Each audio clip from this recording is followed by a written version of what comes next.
1, 2, 3. Madre mía, la de polvo que tiene este micrófono. Bienvenidos al podcast de Ardilanac. Hola y bienvenidos al podcast de Ardilanac. Sé que este capítulo del podcast tendría que estar hecho hace prácticamente 2 meses, pero decir que el tiempo se me ha escurrido entre los dedos de una manera salvaje es quedarse corto. Va a sonar súper tarde, que dé las gracias a todos los que os acercasteis a mí en Sevilla TG y me disteis los papelitos pues con la palabra que la repuesta.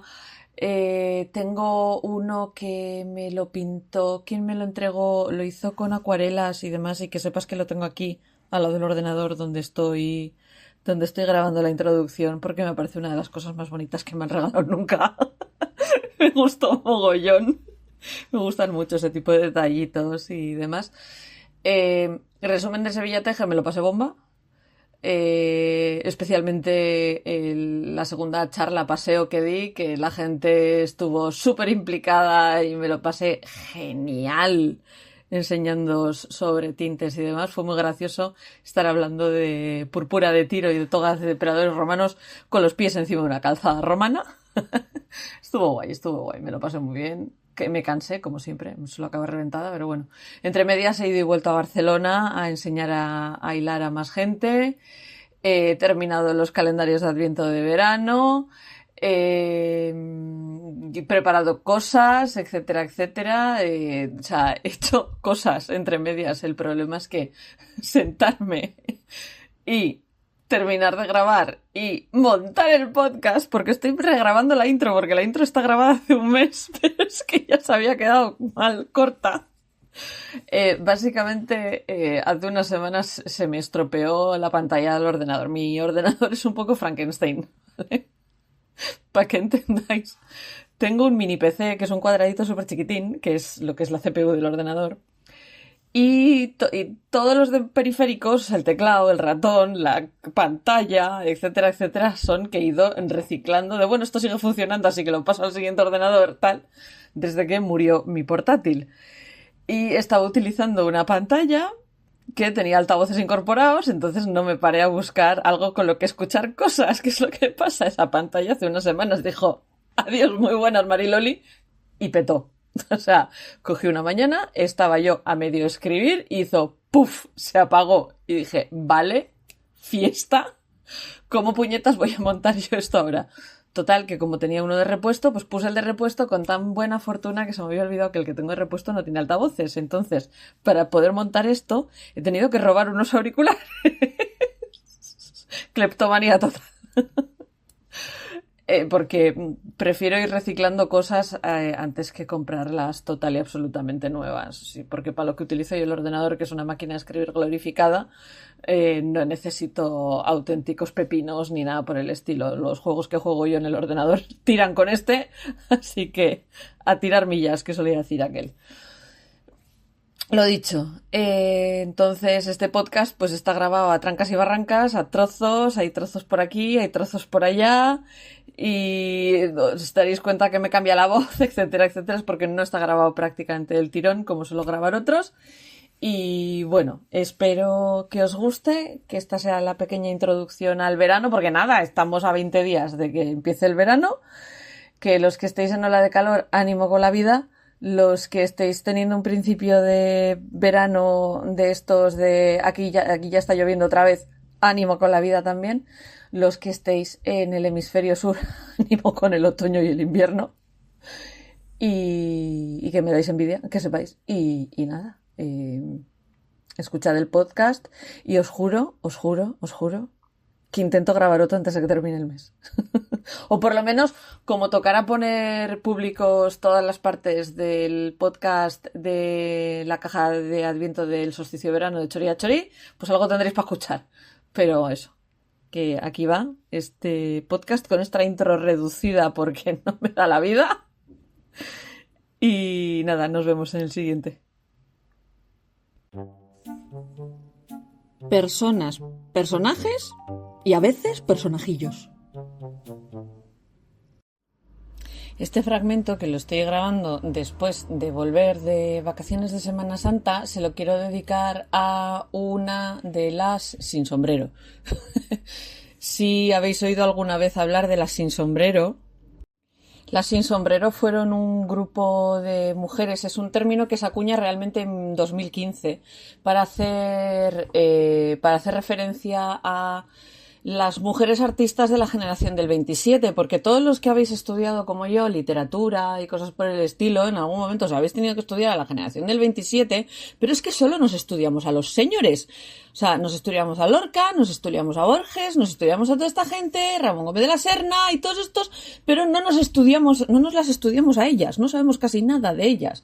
Igual alguna os puede sonar Maruja Mayo, os puede sonar Margarita Manso, os puede sonar Elena Fortún, Rosa Chacel y demás, pero muchas de las otras pues igual no os suenan. Una de ellas yo descubrí su existencia, aunque conocía a la sin sombrero como tal, conocía más a Maruja Mayo porque me gusta mucho cómo pinta, y no conocía a todas las demás. Conocía a Elena Fortún porque había leído alguna cosa sobre ella y demás. Pero ya sabéis que suelo decir en plan cachondeo que por matrimonio soy medio vallisoletana, que no, un cuarto, pero bueno. La abuela de mi marido es de un pueblo muy pequeñito de Valladolid, pero está más cerca de Zamora, bueno, de Toro, que de Valladolid. Entonces, cada vez que aterrizamos en el pueblo, acabamos en Valladolid. Y uno de los sitios en los que nos gusta muchísimo ir a la abuela de mi marido y a mí es a tomarnos vermús al María de Molina, al hotel. Y el María de Molina, el hotel, que creo que le han cambiado el nombre. Llevábamos año y medio sin ir y dije, le han cambiado el nombre al hotel. Está en una plaza que se llama Plaza de Deli Tejero. Y decía yo, Jesús, ¿quién será esta mujer? Deli Tejero es una de las sin sombrero. Y dije, yo quiero saber más cosas sobre esta mujer. Y entonces descubrí que Deli Tejero era pintora. Adela Tejero Vedate, más tarde conocida como Deli Tejero, nació en 1904 en Toro, Zamora, y murió el 10 de octubre de 1968 en Madrid. Fue pintora, una pintora bastante conocida en su momento, y parte de su obra pictórica se mantiene en las colecciones permanentes del Reina Sofía y del Museo ABC. Nace en Toro, ¿qué os voy a decir? A mí ese pueblo me encanta. Y es la segunda de 3 hermanas. Las que después de una muerte muy prematura de su madre fueron educadas y cuidadas por su padre, Agustín Tejero, que era el secretario del ayuntamiento. Empezó a pintar en la Fundación González Allende, que era un instituto afiliado a la Institución Libre de Enseñanza. Para los que sois muy jóvenes, la Institución Libre de Enseñanza fue una experiencia pedagógica desarrollada en España durante más o menos medio siglo para educar a la población. Así. He explicado muy rápido. Algún día, como ahora en el podcast hablo de muchas cosas, algún día hablaré de la Institución Libre de Enseñanza. Pero bueno, que sepáis que empezó a dibujar en González Allende. Y publicó sus primeras ilustraciones en el periódico local El Noticiero de Toro. En 1925, su padre la manda a Madrid, a la Escuela San Luis de los Franceses, a estudiar francés, a escribir y para ser modista. ¿Qué hizo Deli? El día siguiente, al llegar a Madrid, presentarse al examen para entrar en la Escuela de Artes y Oficios con la intención de entrar en la Escuela de Bellas Artes, cosa que logró en 1926. Le dieron 2 becas para los primeros 4 años de sus estudios. Durante esta época, ella admitió que no aprendió nada de francés, pero consiguió entrar en la Academia de San Fernando, que es la Real Academia de Bellas Artes de San Fernando. Es puntazo de sitio, así hablando mal y pronto, pues consiguió llegar hasta allí, sin aprender francés. Mientras estuvo estudiando, se suspendieron sus becas y decidió quedarse en Madrid para intentar conseguir pues un trabajo remunerado.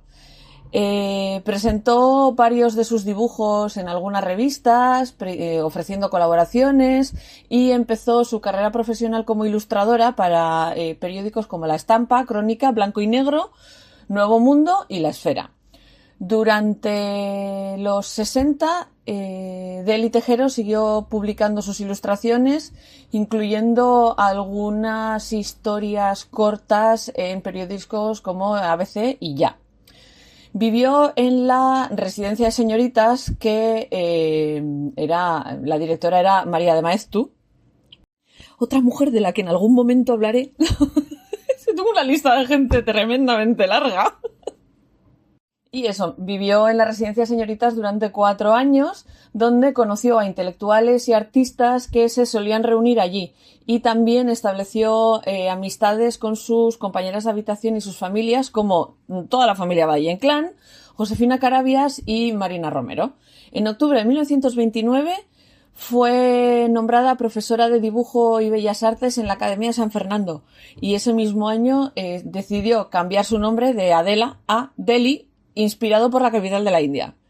En 1930 recibió el premio de la apreciación de la Exposición Nacional de Bellas Artes y desde enero a junio de 1931 estudió técnicas murales en París y Bélgica. Cuando volvió a España se la nombró profesora interina en la Academia de Artes y Oficios de Madrid.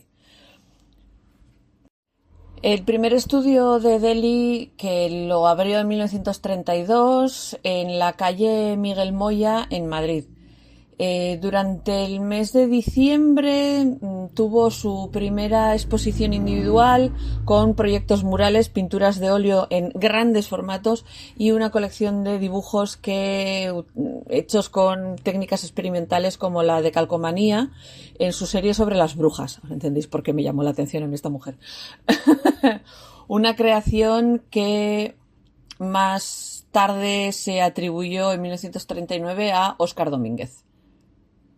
En 1934 pintó el trabajo conocido como Mercado Zamorano, en el que presentó para la Exposición Nacional dedicada a los trajes regionales, que además el traje regional de Zamora es espectacular. Mi suegra tiene uno y me parece una de las cosas más bonitas que he visto en mi vida. Ese mismo año consiguió una beca para irse a estudiar fuera y se fue a París a seguir estudiando pintura mural. En 1936 pasó sus vacaciones en Marruecos y consiguió volver a España a pesar de que se acababa de desatar la guerra civil, pero no consiguió llegar a Madrid para seguir dando clases. Se volvió a Toro, donde trabajó como profesora de dibujo en el instituto local. Y en 1937 fue designada para pintar los murales de varios comedores de varias escuelas de Salamanca y del Hotel Condestable en Burgos. Cuando terminó estas comisiones, pidió permiso para irse a Florencia, donde vivió durante 2 años. Y en 1939 volvió a París, donde conoció el movimiento surrealista y contactó especialmente con Óscar Domínguez y con André Breton. Hizo un curso de pintura en la Universidad de la Sorbona y un curso en teosofía, porque aquí le damos a la filosofía, hagamos lo que hagamos. Participó en la exhibición, vamos con mi francés, Le rêve dans l'art et la littérature, o sea, el sueño dentro del arte y la literatura, junto con Miró, Domínguez, Man Ray, Chagall y otros. Y todos estos os habrán sonado. Pues allí estaba Deli Tejero también. En agosto de 1939, Tejero vuelve a España y consigue volver a instalarse en Madrid en un edificio dentro de la Plaza de Callao conocido como La Prensa. Y pintó el techo del cine que había en ese mismo edificio. En 1943 consiguió el 3er puesto en la sección de pintura de la Exposición Nacional y ese mismo año murió su padre. En esa época se implica en círculos religiosos liderados por el padre César Vaca, que seguía la doctrina cristiana de Teilhard de Chardin, y entró en contacto con aristócratas como Lili Álvarez y demás en una época que la propia Tejero solía llamar su segundo misticismo. Durante esta época, su trabajo perdió todas las cualidades innovativas en las que había estado sumergido desde que había llegado a Madrid y destruyó muchas de las obras que había creado en París. En 1947 siguió a un grupo que organizado por el gobierno español de la época y se fueron a Buenos Aires, donde progresivamente fue abandonando estas líneas místicas en su trabajo. Volvió a pintar la figura humana, pero utilizando su estilo personal en la que los mezclaba y los fusionaba creando una forma a partir de dos o dos formas a partir de tres. Es una forma muy particular de pintar. En 1948 ganó el concurso organizado por el Ayuntamiento de Zamora y su mural El amanecer jurídico zamorano fue la obra que le ayudó a ganar este premio. Después de 1951 vuelve a interesarse por las técnicas de vanguardia que tendían hacia la abstracción y en 1953 fue la única mujer que participó en la primera exhibición de arte abstracto de Santander. La siguiente exposición fue colectiva en La Habana en 1954 y la última exposición que hizo como un solo, o sea, ella sola, fue en la Dirección de Bellas Artes de Madrid. En 1959 sufre un infarto de miocardio, pero sobrevive. Y durante los siguientes años se dedicó a pintar murales por comisión y continuó pintando e ilustrando hasta el 10 de octubre de 1968, que es cuando un segundo ataque al corazón se la lleva en Madrid. Y como ya os he dicho, pues a día de hoy podéis encontrar sus obras en el Museo ABC y en el Museo Nacional de Arte Reina Sofía. Yo quería acercarosla un poquito porque hay muchas mujeres que nos las perdemos por el camino en este tipo de movimientos y demás. Y ya sabéis que eso, como Elizabeth Barrett Browning, que muchos no la conocíais, pues hoy ya conocéis a Adela Tejero Vedate, Deli Tejero, toresana y pintora.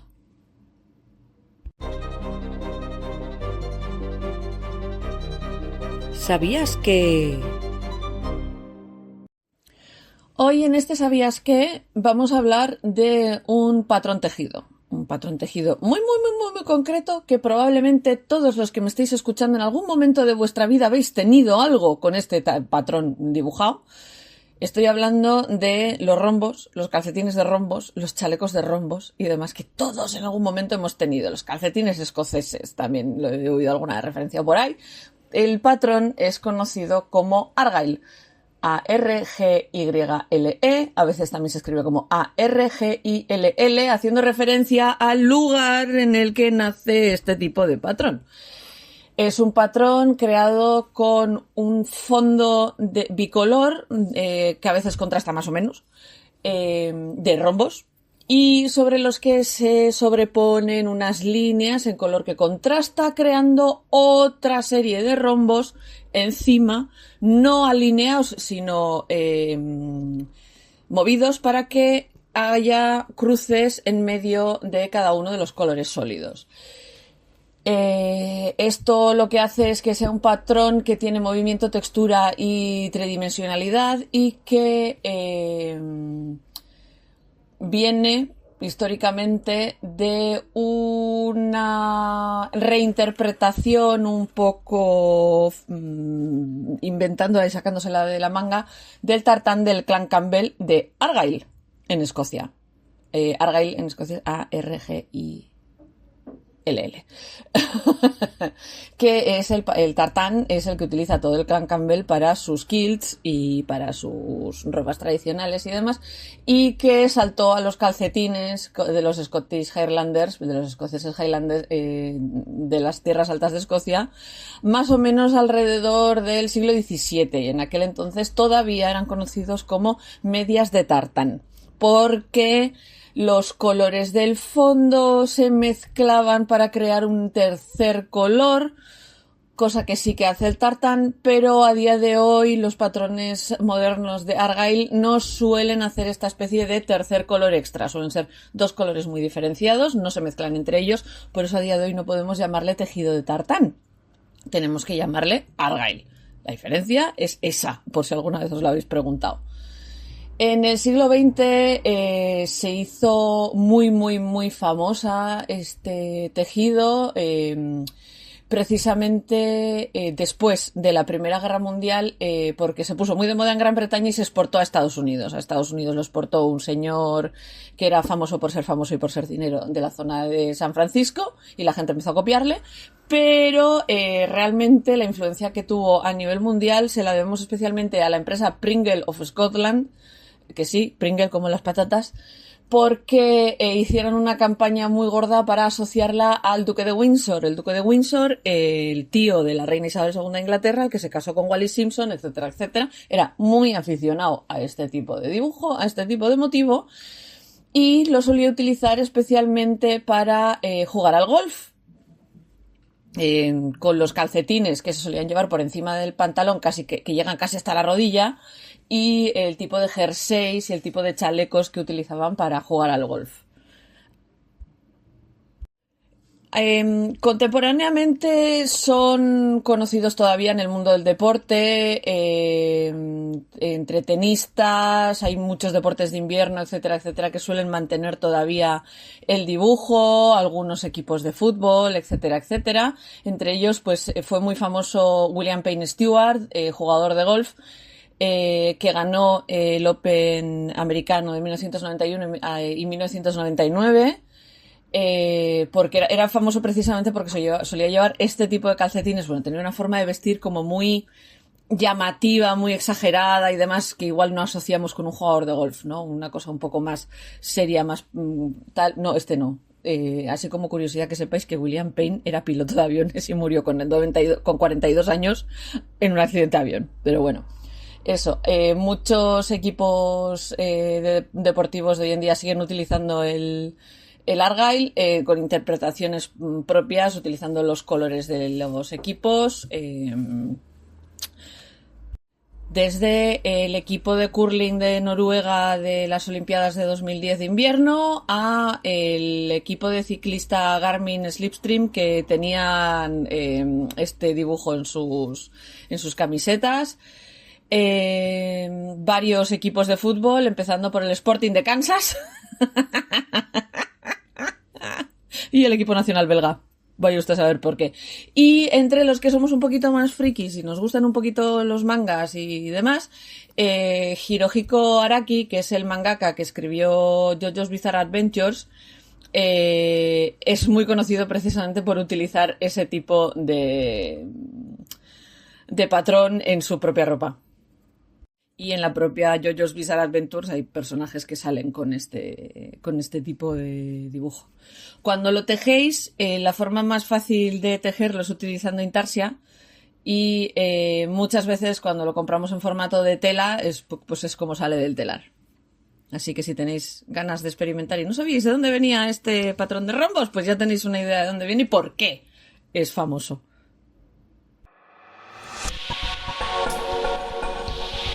Ingeniería no, pero casi.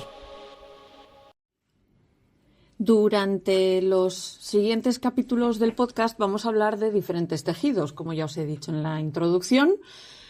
A raíz de que me llegaran al regazo varias historietas que tenían que ver con diferentes tejidos de algodón, dije, ¿qué puñetas? Voy a dedicarles una temporadita por lo menos un capítulo a cada tejido de algodón diferente que me he ido encontrando y que ya tengo listilla. Hoy vamos a hablar del calicó. El calicó y de algo que pasó con el calicó y los británicos. La palabra calicó, que existe más o menos desde 1505 y fue acuñada por los británicos, no es un invento nuestro, es un tipo de tela tejida, simple, que pesaba bastante, hecha con algodón que muchas veces no estaba del todo procesado y además no solía haber no solía estar pasado por lejía, no estaba blanqueado, por decirlo de alguna manera. De vez en cuando en un calicó te podías llegar a encontrar incluso materia vegetal perteneciente al algodón. Este tipo de tela es más vasto que otra de las telas de las que hablaremos más adelante, que es la muselina, pero se le considera menos vasta que la tela de lona o la loneta o la tela de vaqueros o denim, que es otra de las que hablaremos. Era un tipo de tela que era muy barata de producir porque, como quien dice, no estaba del todo terminada y no solía estar muchas veces ni siquiera teñida. Este tipo de tela originalmente se fabricaba en la ciudad de Calcuta, al sudoeste de India, de ahí calicó, porque el nombre de Calcuta es Calicut. La solían hacer tejedores tradicionales que recibían el nombre de calillán. Y cuando esta tela, un poquito vasta, se teñía y se estampaba, se solía teñir y estampar con dibujos muy llamativos, en colores muy, muy, muy vivos, dando origen a lo que se conocía como los calico prints o estampado de calicó, que se volvieron muy, muy, muy, muy populares en Europa. Como ya os he dicho, el origen del calicó está en Calcuta y es el nombre y es el típico nombre de esto es de aquí, así que le doy este nombre. Esto lo hemos seguido viendo mucho en todos estos años que llevamos de podcast, de sitios dando nombres a cosas, a colores, y para qué os voy a contar más cosas de estas, empezando por el marengo de hace unos capítulos, ¿no? Pues eso. Nace en la India, Calcuta, que a día de hoy se conoce como Kerala, y empieza a producirse en el siglo XI. Y en aquella época y en aquella zona era conocida como chalillán. Es mencionada en la literatura india durante el siglo XII. El escritor Hemachandra describe 5 tipos de estampados para telas cálico, uno de ellos el del diseño de la flor de loto. Solía ser tejido utilizando algodón de Gujarat, de la zona de Surat, tanto para la urdimbre como para la trama. Y para el siglo XV el cálico de Gujarat ya había llegado hasta el Cairo, obviamente ya sabéis por dónde, y el comercio del cálico en aquella época, en aquella zona, estaba bajo el poder del Imperio Otomano. A partir del siglo XVII empieza a aparecer vía mercadeo en Europa y a partir del siglo XVII pues se hace bastante conocido entre el textil europeo. Ya para el siglo XVIII, Inglaterra en aquella época era muy, muy, muy conocida por los paños de lana en Woolen y Worsted. Esto, por Dios, si habéis escuchado alguna vez mi audio sobre Conoce tu ovillo, os describo las diferencias entre el woolen y el worsted para que entendáis también el diferente tipo de textil que produce el woolen y el worsted, ¿vale? Es que no me puedo poner a explicarlo ahora. Si no sabéis a qué hago referencia con tela en woolen, tela en worsted, os vais a escuchar el especial. Es de hace unos 4 o 5 años, no me acuerdo exactamente cuándo, pero es fácil de encontrar.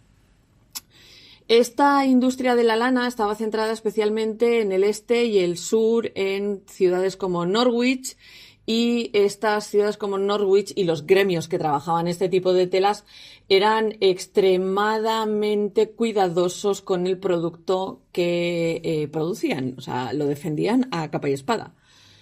El procesamiento del algodón en Inglaterra era muy pequeño. En 1701 solo tenemos, no llegan a la tonelada de algodón producido o importado a Inglaterra. Y para 1730 eran todavía menos. De 900.000 kilos habían pasado a unos 700.000 kilos de hilo de algodón. Esto se debía a que la legislación comercial protegía la industria lanera británica. Entonces, la East India Company, desde el Hindustán, decidió que iban a empezar a importar las telas muy baratas de cálico estampado y como eran muy baratas se convirtieron en muy populares muy muy rápido. Para 1700 empiezan a formularse las primeras Calico Acts, que os voy a hablar luego de las Calico Acts, ¿vale?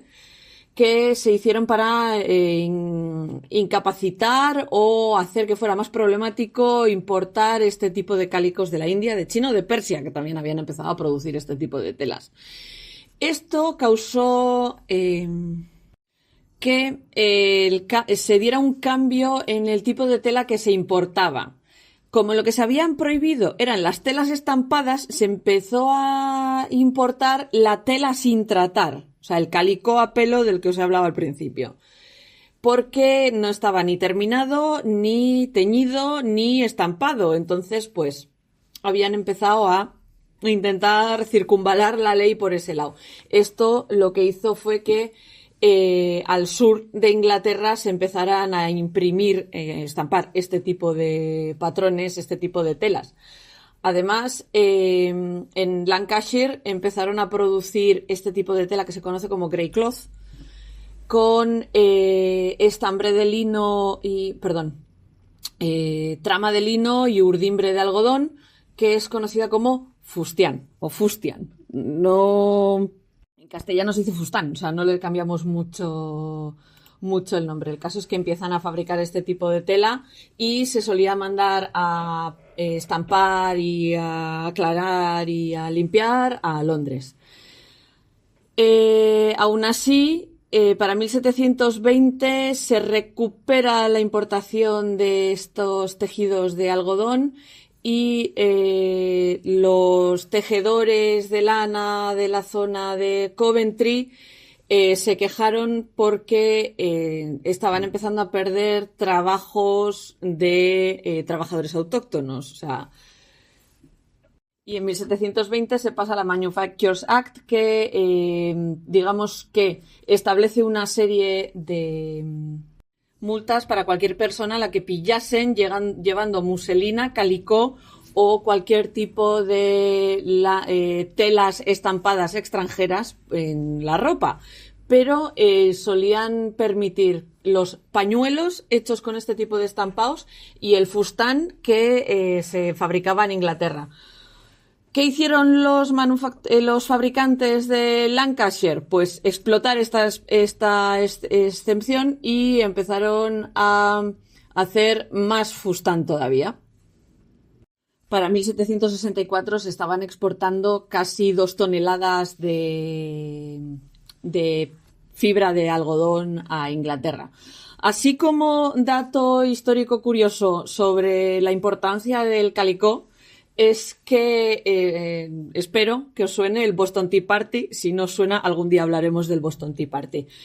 Si habéis venido alguna vez a alguna charla conmigo, siempre acabo hablando de estos cuando hablo de impuestos a bienes y cosas por el estilo, pero que sepáis que la Boston Tea Party es básicamente lo que cuando los hijos de la libertad, los Sons of Liberty, tiraron el té a la bahía de Boston para quejarse de los impuestos establecidos por los británicos y demás. Es como quien dice el pistoletazo de salida de la Revolución Americana. Pues el tipo de telas con las que se disfrazaron de indios, porque a todo esto, para que no les pillaran que habían sido ellos, porque obviamente se les iba a caer el pelo, se disfrazaron de indios, lo hicieron utilizando calicó. Sobre cómo se imprimían estos colores, claro, yo cuando os estoy hablando de estampación, etcétera, etcétera, muchos estaréis pensando en colores actuales, pero no, o sea, haceros a la idea, esto es antes, prácticamente un siglo antes de que se invente el primer tinte sintético. Es mucho antes de que Perkins se nos encierre en el ático a intentar encontrar quinina y acabar encontrando malvaina, ¿vale? Así que cuando se teñían este tipo de patrones en las telas, se solían hacer utilizando bloques de madera y especialmente en Gran Bretaña se utilizaban bloques de madera. Los otros, en otros sitios, en la India y demás, utilizaban también otras técnicas, pero principalmente el chintz y el calicó se hacían utilizando bloques de madera que repetían estampados, que para conseguir diferentes colores lo que hacías era primero utilizar un color y luego utilizar otro, ¿vale? Muchos de los estampadores británicos solían tomar como referencia las vidrieras especialmente los que imprimían en la zona de Glasgow. Los primeros cálicos europeos solían utilizar una tela de algodón de base clara o blanca o sin desteñir, pero siempre lo más claro posible, y utilizaban como tintela alizarina. En uno de los capítulos os hablé del tema de las moléculas tintóreas, tal, no sé qué, no sé cuántos. La alizarina es la molécula tintórea que nos encontramos en la rubia. En la rubia tintorea, rubia tintorum. Ese color rojo, el color rojo de las casacas rojas de los británicos está extraído de la rubia tintorea, no de la cochinilla. En España sí que tenía, gracias a la conquista de América, sí que solíamos utilizar más cochinilla, y antes que eso sí que solíamos utilizar kermes gracias a las plantaciones de kermes que había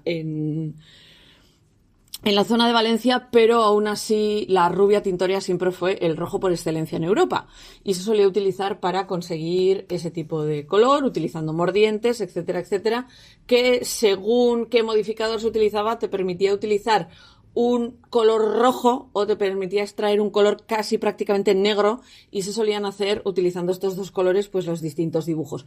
Y más adelante, cuando empezaron a elaborar la policromía en este tipo de estampado, empezaron a utilizar dos bloques diferentes, y utilizando el azul, probablemente a partir del índigo, podían conseguir una serie de colores más. Los cálicos producidos en la India normalmente solían tener los fondos oscuros, y en Europa, como ya os he dicho, nos gustaba más un fondo más crema o más claro. Al principio los estampados eran muy grandes, eran dibujos muy grandes, muy fáciles de ver, etcétera, etcétera, y según fueron pasando los años, el dibujo del cálico y del chintz fue haciéndose cada vez más pequeñito. Es en 1783 cuando se inventan por primera vez los rollos de cobre. Vosotros imaginaros como una especie de rodillo, ¿vale? Unos rodillos de cobre, y los inventa Thomas Bell para imprimir estos estampados, y en 1785 Hargreaves y compañía ponen en marcha la primera máquina que utilizaba esta técnica para estampar en Walton-le-Dale, en Lancashire. El volumen de producción de esta tela estampada pues saltó por los aires, y eran capaces de crear piezas de hasta 27 metros de largo con el mismo patrón estampado. Y a partir de ahí, a partir de esta invención de los cilindros de cobre, fueron mejorando la técnica y fueron mejorando el sistema, hasta que para 1888 la impresión utilizando bloques de madera se utilizaba para tiradas muy cortas y trabajos muy especializados de dibujo, aunque si los ponéis a mirar en internet podéis encontrar todavía zonas de la India en la que se sigue estampando de esta manera, con esta técnica de los bloques de madera. En 1980 había tanta gente utilizando esta técnica para producir tela que se pasaron de frenada y había más tela de la que podían vender. Entonces empezaron a fusionarse entre ellas hasta crear una cosa que se llaman los combinados.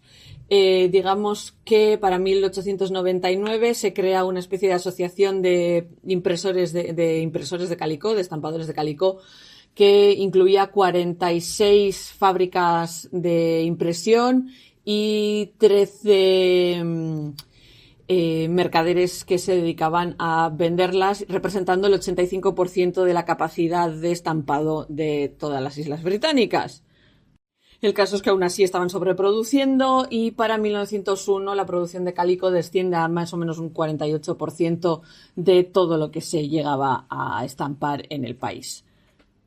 Para 1954 el gobierno británico intenta romper los monopolios delante de la Comisión de Antimonopolio, y pues esta asociación de estampadores de cálico va desapareciendo, y la verdad es que para esa época ya la mayoría de lo que era la estampación y demás se hacía en el extranjero, se había exportado al extranjero, ya casi no se producía en Europa.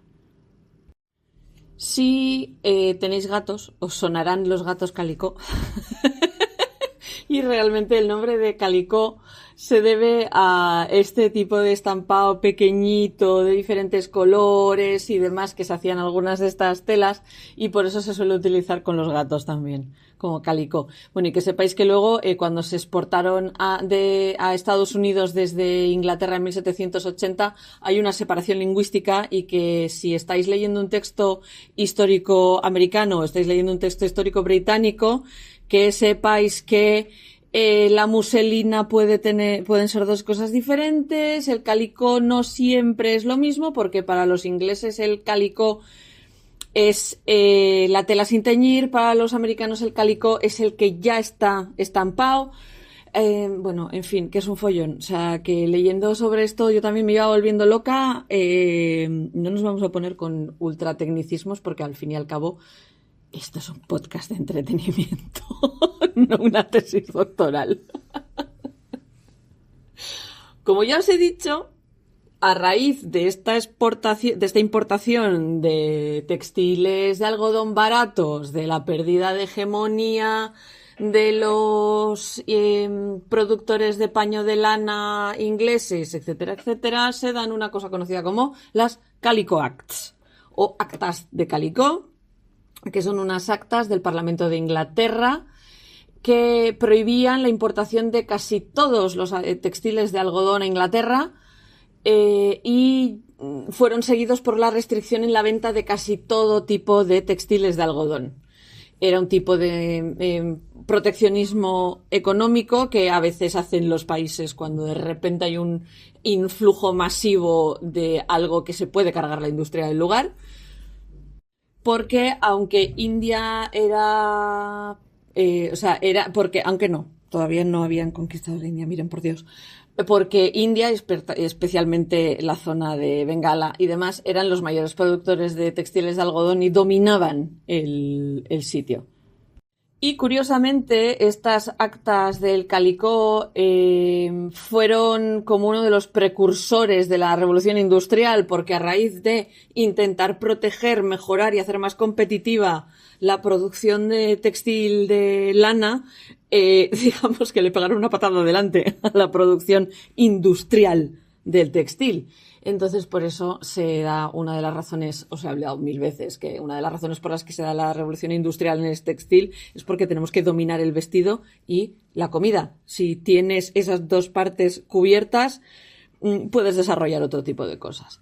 Y es gracias a la revolución industrial cuando Gran Bretaña sobrepasa a la India como la industria textil más importante en el siglo XIX. Luego vuelven a perder esta posición, pero durante el siglo XIX los ingleses eran los que movían el tema. Como ya os he dicho, es la English East India Company la que introduce en Gran Bretaña el calicó y el chintz, que son más baratos, después de la restauración de la monarquía inglesa en 1660. De la Revolución de Cromwell no vamos a hablar ahora, pero que sepáis qué ocurre después de la Revolución de Cromwell. Inicialmente se importaba como algo... A ver cómo os lo explico. Dentro de lo que se traía desde la India, té, especias, etcétera, etcétera, vamos a probar a llevar unos cuantos rollos de estos a ver si entran en el mercado, por decirlo de alguna manera así un poco rápido. Y como era una tela pues que era muy barata y muy colorida, se hizo popular muy, muy, muy, muy rápido, y para el siglo XVII la East India Company importaba más tela que especias.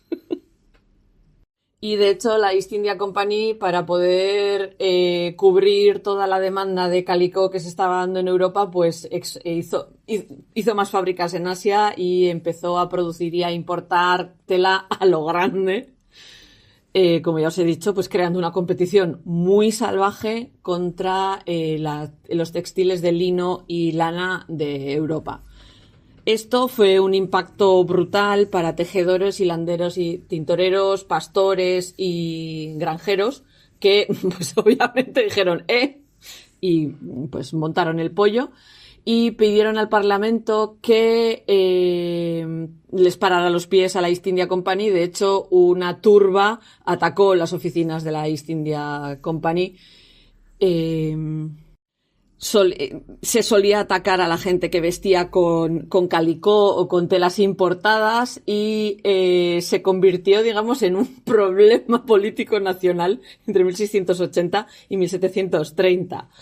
El Parlamento empezó a ver cómo caía la producción y la venta de textil doméstico y eso hizo que el dinero, en vez de quedarse en Gran Bretaña, empezase a desviarse hacia China y la India. Y vieron a la East India Company y su importación textil como una amenaza real para la economía doméstica y por eso pasan la Encouragement of Manufactures Act de 1698, que es la primera Calico Act. Que esto lo que hacía era prohibir cualquier tipo de importación de tela de algodón. Digamos que era una prohibición, pero no había castigos por venderla. Así que, ¿qué es lo que empezaron a hacer? Contrabandear con ella. Porque obviamente todos sabemos lo que pasa cuando prohíbes una cosa que la gente quiere. Contrabando y extraperlo. Así que, como la primera acta se les había quedado corta, en 1621 el Parlamento pasa una más estricta, conocida como The Woolen Etc. Manufacturers Act de 1720, que en este momento ya prohibía la venta de todo tipo de algodón, tanto importado como doméstico, a excepción del fustán y del algodón en crudo.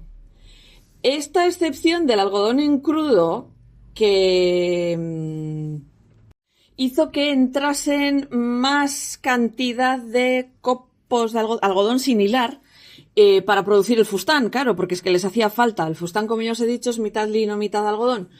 Y esto lo que hizo fue desarrollar una serie de tecnologías que permitían mecanizar el hilado y el tejido para procesar este material. Como ya os he dicho, la culpa siempre la tiene el algodón. Esta producción mecanizada se centró alrededor de lo que se conocía como cotton mills, que fueron expandiéndose poco a poco desde el principio de los 70 del siglo XVIII, desde los 2000 al principio a unas 7000 o así balas de algodón que se importaban anualmente. Y claro, esto permitió que los dueños de estas cotton mills tuvieran fuerza para hacer presión en el Parlamento para quitar la prohibición de la producción y venta de la tela de algodón y así competir contra la East India Company dentro del mercado del algodón británico. Las actas son abolidas en 1774, o sea que les duran más o menos 50 años. Y esto lo que hizo fue pegar el escopetazo para la inversión en manufactura de algodón, tanto de hilado como producción de tela, doblando la demanda del algodón sin teñir y sin imprimir en cuestión de un par de años y en una década doblándola otra vez hasta 1840, que era ya prácticamente el sostén de la industria textil británica. Porque esto les permitía no solo sobreproducir por encima de lo que podían hacer los indios, sino que además mejorar la calidad de los textiles. Entonces, pues los textiles indios pasaron a ser textiles de segunda. Y además, los trabajadores textiles de Inglaterra recibían un salario mayor que lo que se pagaba en Inglaterra, en la India, perdón. Así que bueno, así veis cómo fue la evolución del calicó, de este tipo de textil en Inglaterra y en Europa, que empezó siendo algo que todo Dios quería tener, a momentos en los que se atacaba a la gente por ir vestida así, a momentos en los que se prohibió del todo, se creó una red de extraperlo y luego al final, como siempre, la élite industrial acabó presionando a la élite política y acabaron admitiendo nuevas industrias del algodón, llegó a la revolución industrial y al carajo nos fuimos las hilanderas. Espero que os haya resultado entretenida esta pizquita. Otro día hablamos pues eso de la muselina y todas estas cosas. Enredos de leyenda.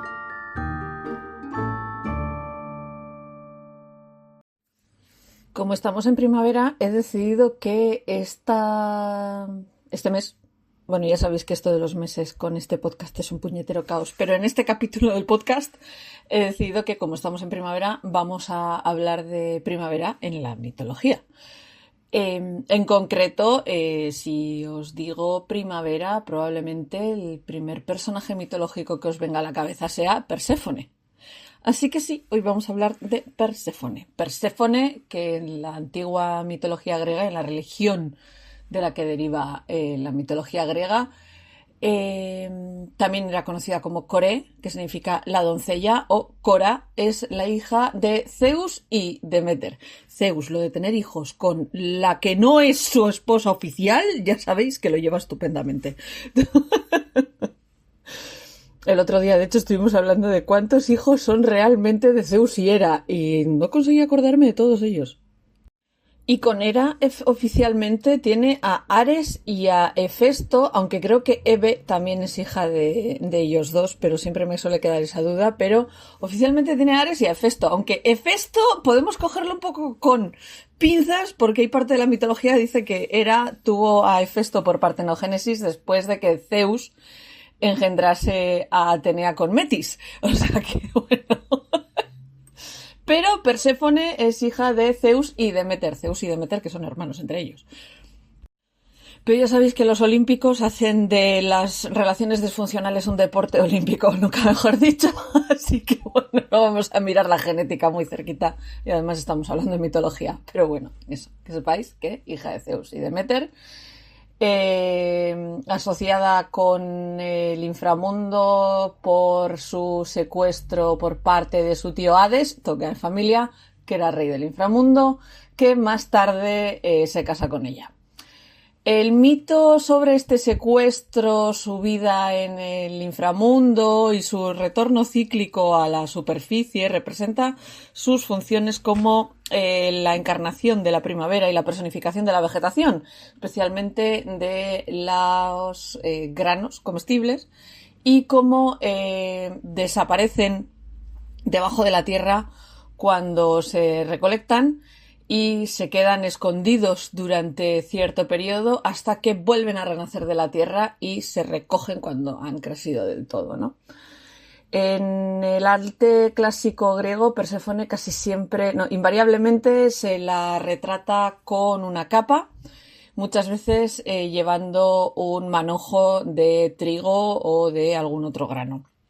Suele representarse como una divinidad mística con un cetro, perdón, no me salía la palabra, con un cetro y una pequeña caja, pero la mayor parte de las veces cuando se la representa en estatuas, la representación es el momento en el que Hades la secuestra.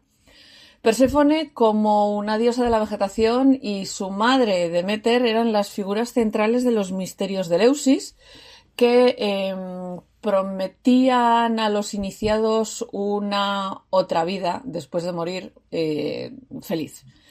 El origen de este culto es incierto, de hecho no estamos muy seguros de qué es lo que se rendía culto exactamente en los misterios de Eleusis.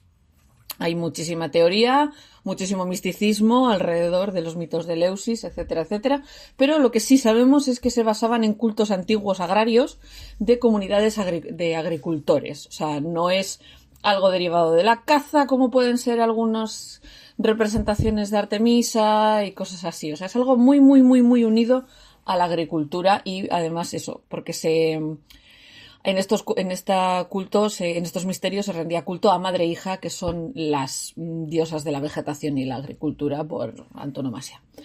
En Atenas estos misterios se celebraban en el mes de Ancesterion, que estaba dedicado a ella, que es el mes de en medio del invierno, que va más o menos desde febrero a marzo, el Ancesterion. Que sepáis que cuando salga esto estaremos en el Afebolion.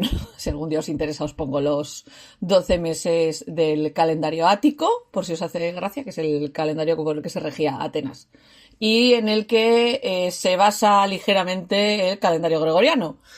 Pero bueno, otro día hablamos de estas cosas. Pero eso, que sepáis que el Ancesterion estaba dedicado a ella. Es justo el momento en el que hace la transición entre el inframundo y el mundo superior.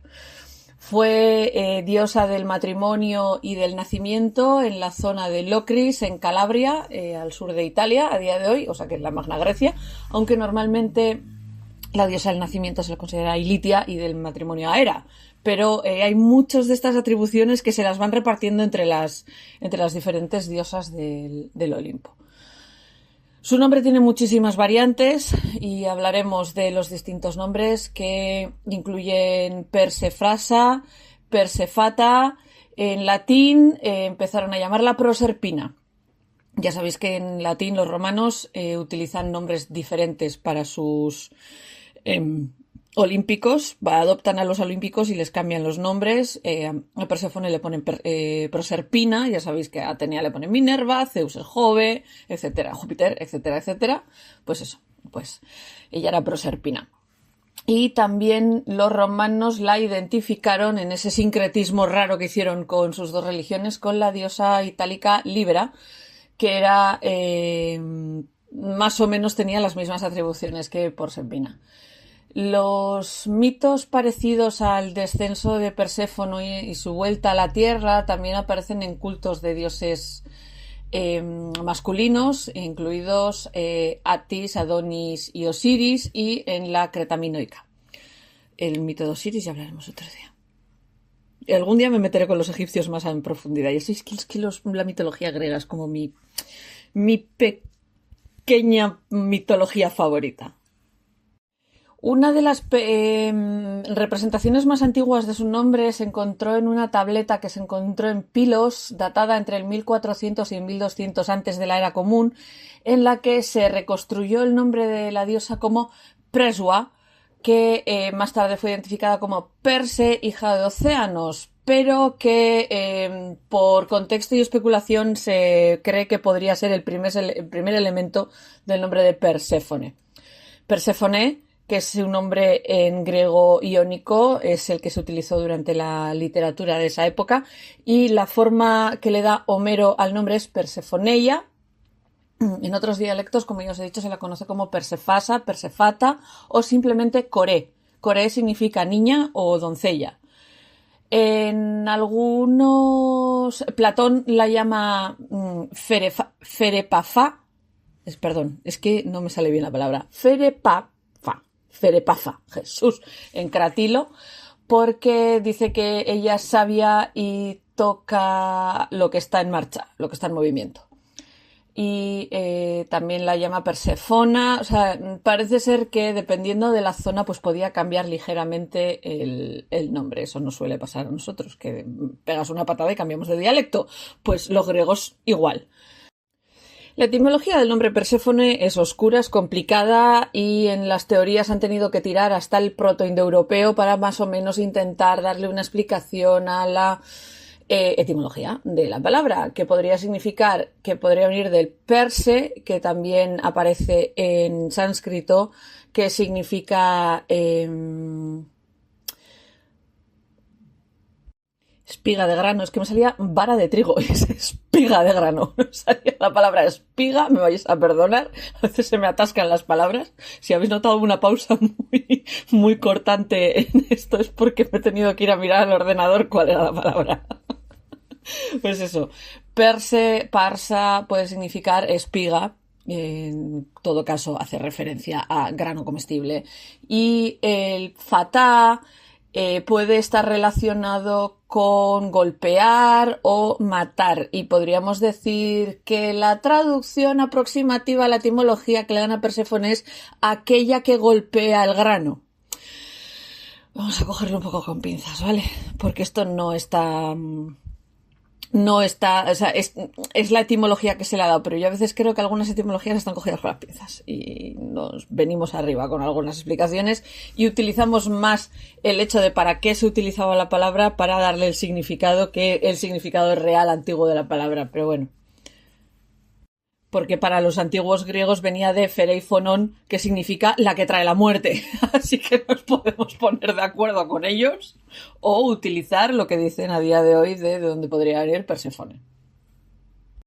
Ya sabéis que dentro de la mitología griega los dioses no suelen tener un solo nombre, un solo título, incluso una sola función. Es muy raro que tengan un solo título, una sola función. Muchas veces eso se da en los dioses que son, o diosas, que son encarnaciones de conceptos, ¿no? Como puede ser Nike, que es la diosa de la victoria.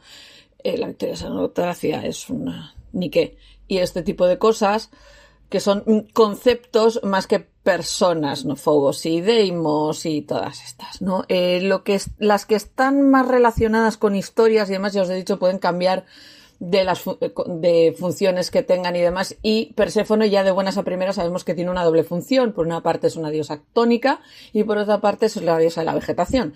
Tónica hace referencia a todo lo que está por debajo de la tierra. Los epítetos que le dan los poetas ya directamente es un despiporre, porque cada uno le da un nombre diferente, luego os hago una lista de ellos.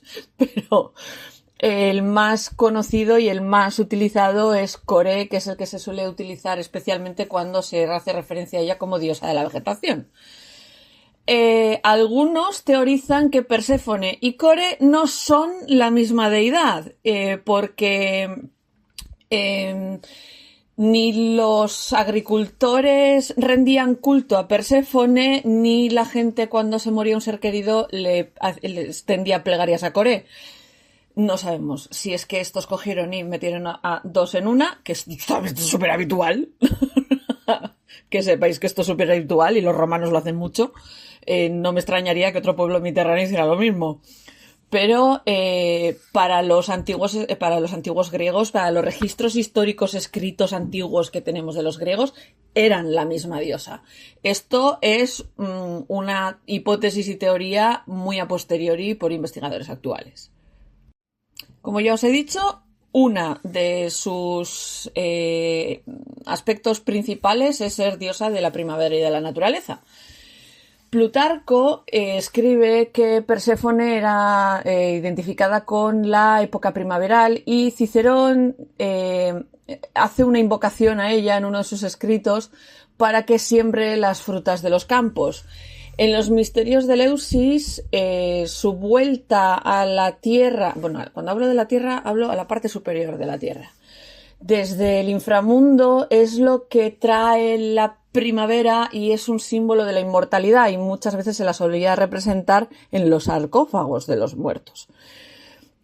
En las religiones de los órficos y de los platónicos, sí, Platón acabó derivando una religión a partir de su propia teoría, y los órficos son los que seguían los misterios relacionados con Orfeo. Coré es descrita como la diosa de la naturaleza que todo lo toca. O sea, es esta naturaleza en general, no algo tan limitado a lo que es la naturaleza combustible, vamos a decirlo de alguna manera, no la que está relacionada con la agricultura. Es una diosa que tanto produce y crea vida como destruye todo, y por eso se la suelen mencionar o identificar con otras deidades que incluyen a Isis, Gaia, Rea, Demeter, Hestia, Pandora, Artemisa o Hécate. Con Hécate tiene muchísima relación. En la tradición órfica, Perséfone se suele decir que era hija de Zeus y de su madre Rea, o sea, cambiamos el aspecto del incesto, que se convirtió en Demeter después de ser seducida por su hijo. Demeter en otras tradiciones es una más de los hijos de Cronos y Rea. Según la tradición órfica, Rea transmuta en Demeter cuando es seducida por su hijo menor. La Perséfone órfica se suele decir que fue madre de Dioniso y de Melinoe con Zeus. En fin. Son follones. Yo prefiero tirar por la mitología estándar clásica de todo Dios. Muchas veces este tipo de cultos órficos y demás, pues tenéis que imaginároslo un poquito como diferentes ramas e incluso sectas dentro de lo que es la religión estándar principal. el otro gran aspecto es el de reina del inframundo. En la mitología y en la literatura muchas veces se le suele llamar la terrible Perséfone, reina del inframundo, y dentro de esta tradición no estaba permitido decir su nombre. Esta tradición viene de la asimilación que tuvo con una divinidad tectónica muchísimo más antigua, conocida como Despoina, que después de la existencia de Perséfone pasó a ser como uno de los epítetos de Perséfone, es mi epíteto favorito para ella, que es la señora, cuyo nombre real no podía ser revelado a menos que estuvieras iniciado dentro de sus misterios. Como diosa de la muerte, era también identificada como una hija de Zeus y Estigia. Cuando os he dicho que con la mitología griega establecer quién carajo es la madre, a veces es un follón, ¿vale? Todos sabemos que el padre es Zeus, pero de quién es hija exactamente es un lío. Ya os he dicho que la tradición estándar es Demeter, pero nos la van cambiando. Pero bueno, Estigia es el río que marcaba el límite entre la tierra y el inframundo. Es la representación de este río que limita la tierra y el inframundo. En la épica homérica suele aparecer siempre junto con Hades en el inframundo y aparentemente comparte con Hades el control sobre los muertos. En la Odisea, Ulises se encuentra con la terrible Perséfone en el Tártaro cuando va de visita para visitar a su madre muerta. Ulises sacrifica un carnero a la diosa Perséfone y a los espíritus de los muertos que beben la sangre del animal sacrificado. Como esposa de Hades, era la encargada de enviar espectros, regía sobre los fantasmas y era la que hacía efectivas las maldiciones sobre los hombres. Y el lago del Averno, que es la entrada a las regiones infernales, era sagrado para ella, junto con unos zonas de bosque y de árbol frutal que solían estar siempre en el extremo oeste de la Tierra, que eran más o menos la frontera entre el inframundo y el mundo de los vivos, solían ser conocidos como las casas de Perséfone. Como ya os he dicho, muchos dioses, bueno, entre los griegos lo de ponerles epítetos a los dioses era súper habitual, sonará Palas Atenea, Atenea Areia, todo este tipo de epítetos que se ponían con los nombres y tal, muchas veces eran para evitar utilizar el nombre real o para hacerle la rosca, etcétera, etcétera. Obviamente Perséfone no es una excepción y tiene una retahíla de epítetos muy largos, muchos unidos a su labor como diosa del inframundo, otros unidos a su labor como diosa de la vegetación. Y incluso tenían algunos epítetos que hacían referencia a Demeter y Perséfone juntas. Por decir algunas, no toda la lista larguísima que da CEOI. CEOI es una página web muy interesante sobre este tipo de cosas, es de donde he ido yo sacando parte de mis apuntes. Uno de los más importantes, como ya os he dicho, era Despoina, la señora o la matriarca o señora de la casa. Ese es el que más me gusta de todos. Otra, Cetonia o Ketonia o Getonia, es CHCHONA.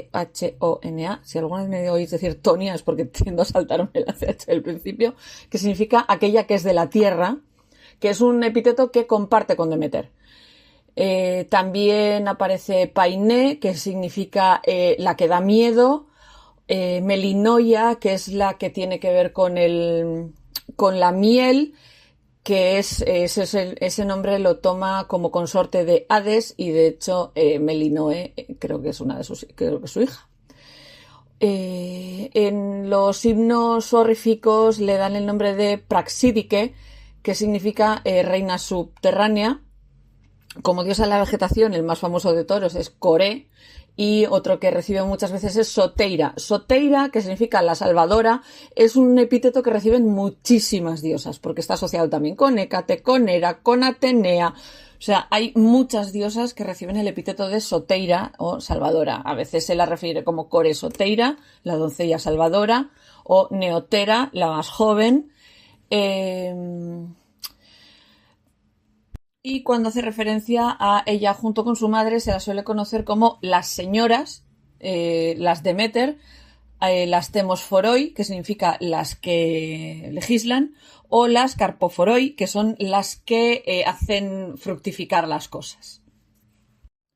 La parte más famosa de la mitología de Perséfone es obviamente su secuestro. Tema que crea amplias divisiones entre los que son partidarios de no la secuestró sin pedir permiso y los que dicen que Perséfone se dejó secuestrar. Depende del romanticismo que le quieras dar a todo este follón. Pero bueno, como os he dicho, Perséfone es secuestrada por Hades y es una de las leyendas cortitas que cuenta Hesíodo en la Teogonía, pero el detalle más largo, la persona que más escribe sobre este tema es Homero en un himno que hace a Demeter. Se dice que Zeus fue el que le dio permiso a Hades, que estaba enamorado de Perséfone, para secuestrarla, porque Demeter ni de santa coña iba a dejar que la niña se escapase de casa. Os recuerdo el parentesco de Perséfone. Zeus es su padre, Demeter es su madre. Perséfone pasaba todo el santo rato con su madre, con Demeter hacían todo juntas, etcétera, etcétera. Entonces Hades no tenía manera de acercarse a Perséfone y confesarse y todo esto sin que estuviera la madre ahí como la suegra del infierno ahí rondando alrededor de Perséfone. El caso es que una mañana Perséfone se fue a recoger flores, que era una parte de su trabajo, junto con las Oceánidas y las diosas Palas Atenea y Artemisa, según el himno de Homero. Estaban todas en cuadrilla recogiendo flores. Estaban en un campo y Hades, para poder secuestrarla, lo que hace es abrir una grieta en la tierra y ¡bum!, llevársela para abajo. Hay otra versión del mito que dice que Perséfone estaba ella sola con un par de acompañantes personales que Demeter, en el cabreo post secuestro y post enterarse de que la habían secuestrado, las convierte en este tipo de sirena que no es mitad persona, mitad pez, sino la que es mitad persona, mitad pájaro, ¿vale? Y eso, como castigo por no haber evitado que un dios mayor como Hades secuestrase a la niña, que iban a poder hacer dos puñeteras ninfas contra Hades, pero bueno, Demeter. Hubo dos testigos de este secuestro aparte de las compañeras de Demeter, que fueron el pastor Molpus y el pastor de ovejas Emolpus y el pastor de cerdos Buleus, que vieron como un carro negro dirigido por un conductor invisible arrastraba a una chica hacia la tierra, que se abrió de manera extremadamente violenta. Buleus estaba dando de comer a los cerdos justo donde se abrió la entrada al inframundo y varios de sus cerdos fueron arrastrados hacia el inframundo junto con Perséfone y el carro y el conductor invisible. La razón por la que no podían ver a Hades es porque Hades tiene un objeto que se llama que es como una especie de casco, una especie de corona, que lo vuelve invisible a los ojos de los mortales. Y pues es bastante probable que fuera Hades el que iba conduciendo el carro con la chapela puesta. Que no me salga una palabra que acabo de decir, es muy típica de mí. Pero eso, llevaba este casco puesto que le convertía en invisible y por eso no lo vieron. Parece ser que esto de los cerdos y demás siendo arrastrados al inframundo tiene que ver como una explicación con por qué se utilizaban cerdos en los antiguos ritos en las Themosforia y en los ritos de Eleusis, que están relacionados con Perséfone y con Demeter. Hay diferentes localizaciones para esta apertura al inframundo y para este prado lleno de flores en el que andaba Perséfone ella sola. En Sicilia está cerca de los prados de Enna, que es una ciudad que a día de hoy se conoce como Castro Giovanni, en la provincia de Enna, y parece ser que el mito fue introducido ahí por parte de los colonos corintios y de la zona de Megara, que llegaron a esta zona y transportaron con ellos el mito, y pues estos sicilianos pusieron ahí. Para los cretenses estaba en su propia isla, y fue su isla la que fue la escena de este secuestro, y en los mitos eleusis, nunca traduzco esto bien, dicen que fue en la zona de Nisia. Explicaciones más tardías de este mito ponen este punto en la Ática cerca de Atenas o cerca de la propia Eleusis, y en el himno de Homero se menciona Nisión, pero parece ser que es un sitio mítico, mitológico, que no existe en la realidad. Después de la desaparición de Perséfone, Deméter la busca por todas partes, en la superficie de la Tierra, obviamente, con las antorchas de Hécate. Estas son unas antorchas especiales que tenía Hécate. Y tiene semejante cabreo y semejante ira acumulada que en la mayoría de las versiones que se cuentan del secuestro, prohíbe a la Tierra que produzca nada. O sea, ella abandona el trabajo de la Tierra en esta depresión profunda en la que cae, y nada crece. El dios Helios, que es uno de los 50.000 dioses del sol de la mitología griega, es el que lo ve todo, y al final le cuenta a Deméter qué es lo que había pasado, y ella es entonces cuando descubre exactamente qué es lo que ha pasado y quién se ha llevado a su hija y dónde está su hija. Zeus, respondiendo a las plegarias de la gente que se muere de hambre y a otras deidades que también estaban escuchando las plegarias de esta gente que se muere de hambre, fuerza a Hades a devolver a Perséfone.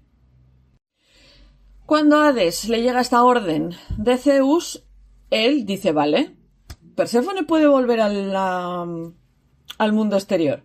¿Qué es lo que hace? Le da de comer varias semillas de granado.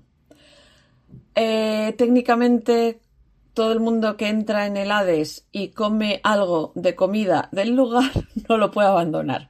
Mandan a Hermes a buscar a Perséfone. Hermes y Hécate son dos dioses que pueden entrar y salir del Hades a santa voluntad, porque son ellos dos. Hermes porque es el mensajero de los dioses, Hécate porque tiene la capacidad de abrir todo tipo de caminos y de abrir todo tipo de puertas. Cuando Hermes se va a buscar a Perséfone e intenta sacarla de allí, como ella ha comido comida del inframundo, se ve obligada a pasar 3 partes de cada año, los meses del invierno, bajo tierra, y el resto del año puede vivirlo con el resto de los dioses sobre la tierra. Hay otras leyendas que dicen que es Hécate la que rescata a Perséfone y la ayuda a salir, como ya os he dicho, con las antorchas, que son las que le permiten salir del inframundo y llevarla con Deméter. Hay otros mitos en los que en vez de pasar 3 meses, pasa medio año bajo tierra, etcétera, etcétera. El caso es que a partir de este secuestro, Perséfone pasa un tiempo en la superficie y un tiempo bajo tierra, y en primavera, que es cuando vuelve, se suele reunir con su madre cerca de Eleusis, y son los habitantes de Eleusis los que crearon un templo cerca de donde nace el Calicorus, y establecieron allí los misterios de Deméter.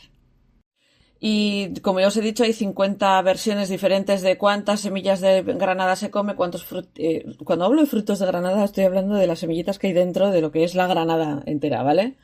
Cuántas ha comido, cuánto tiempo tiene que estar, etcétera, etcétera. El caso es que esto es un intento de la mitología griega y de los antiguos griegos de explicar el origen de las 4 estaciones.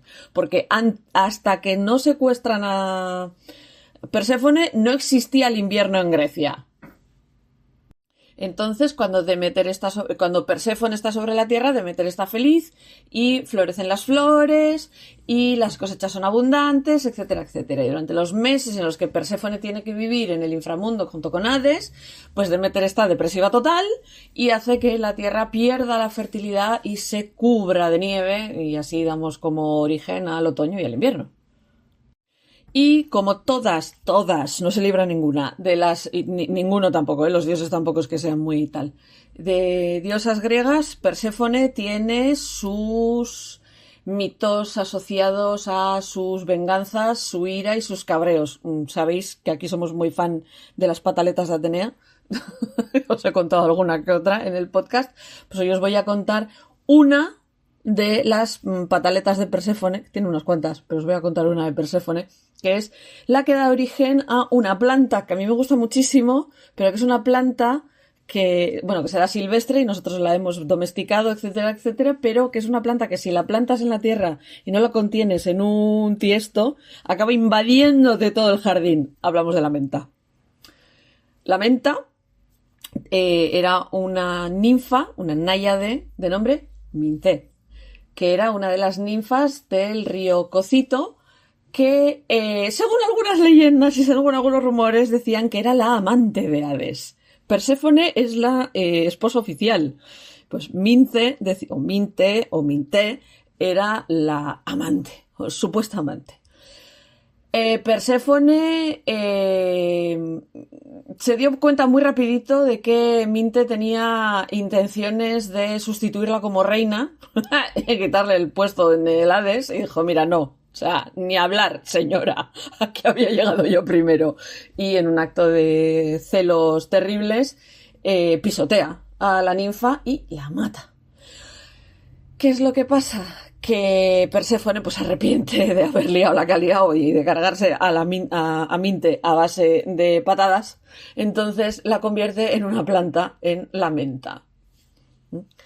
Hay una alternativa que dice que Perséfone destroza a Minté y la rompe en pedazos porque la pilla acostándose con Hades. Y que es él el que convierte a Minté en la planta que huele tan bien y nos gusta tanto a muchas de personas que nos gustan las plantas. Y en otras versiones, Minté ya estaba allí para cuando llegó Perséfone. Minté era la amante de Hades. Hades no la había reclamado como esposa porque al final era una ninfa. No es lo mismo estar casado con una ninfa que estar casado con una diosa. Entonces, Minté, cuando Hades secuestra a Perséfone, se cabrea y dice que Hades volverá con ella porque ella es muchísimo más guapa y muchísimo más regia que Perséfone. Es Deméter la que no soporta el insulto a su hija y mata a Minté por haberla insultado.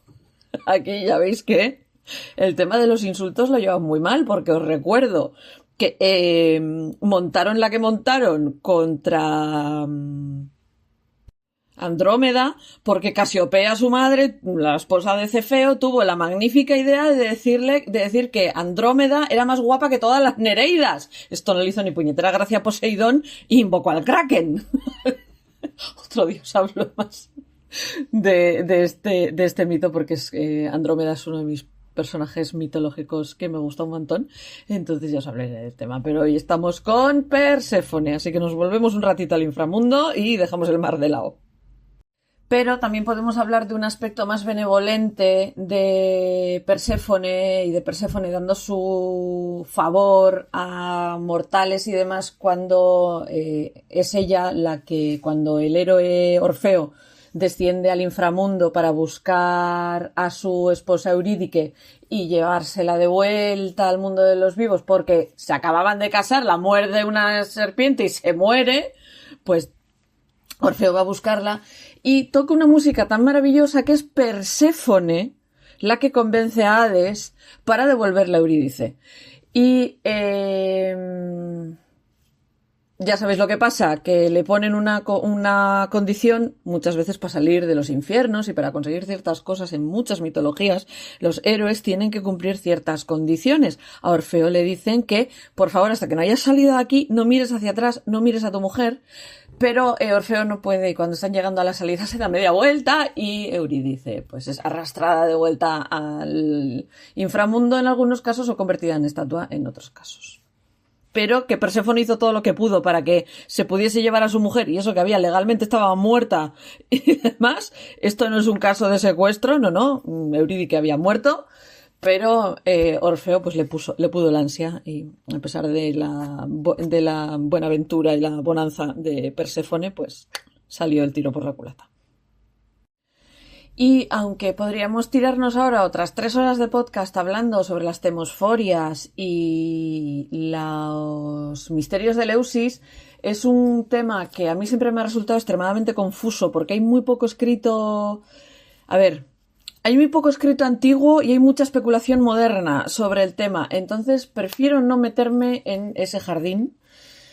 Y bueno, que sepáis que Perséfone a día de hoy sigue siendo probablemente una de las diosas griegas más conocidas y más fáciles de reconocer, porque hay muchísimas reescrituras en forma de novela, obra de teatro, película, etcétera, etcétera, que utiliza este mito del secuestro de Perséfone como... ¿cómo lo digo? Como trasunto, como trasfondo de la historia que están contando, ¿no? Hay mogollón, o sea, no me voy a poner a enumerar todos los que hay muchos, o sea, Perséfone aparece en un montón de películas y un montón de series y cosas por el estilo. Echáis un vistazo a las de Percy Jackson, por ejemplo, que son las que a mí más me gustan, especialmente si tenéis críos en edad de leer y críos semiadolescentes. Perséfone en Percy Jackson mola mogollón. Y nada, espero que os haya resultado interesante esta parte del podcast y nos oímos en el siguiente y nada, nos oímos en unas semanas. Adiós. Esto ha sido todo por esta semana en el podcast de Ardilanac. El podcast está publicado bajo licencia de Creative Commons, así que si vas a utilizar cualquier parte del podcast, cítame. Todas las opiniones vertidas en el mismo son las mías propias y toda la música que has escuchado durante el podcast es sin derechos de autor. Este podcast fue grabado en Eibar el año 2025.